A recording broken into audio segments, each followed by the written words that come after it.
Godt. Så sidder vi på en café med Elisabeth, hvad det er, vi har fået at spise.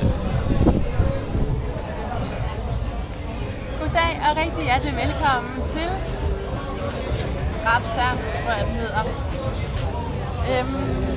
Vi er lige inde midt i Alanya, og det er rigtig hyggeligt. Vi har fundet en super billig og rigtig effektiv, hurtig restaurant.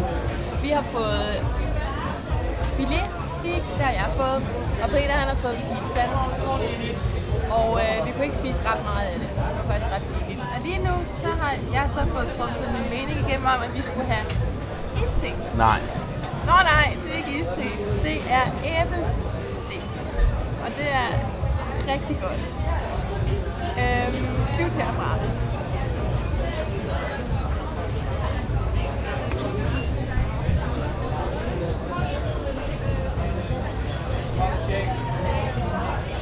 Jeg er stadig på. Ja, selvfølgelig er du stadig på. Jeg troede, jeg havde... Du har ikke fortalt, hvad vi skal nu? Nu skal vi ned i byen og gå, og det smadrer hyggeligt. Vi skal ned og kigge i butikker, en masse tøjbutikker, ikke også, Peter? Og en masse souvenirbutikker. Yeah! Det bliver så godt. Peter han er vild med det. Og det er også. Og så skal vi måske slutte af med en twister-is til 1 lire, det vil sige 4 kroner. Det kan vi godt lige klare.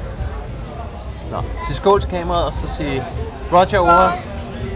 Elisabeth Leinum, Ankara. Skål på tysk. Prost. Prost.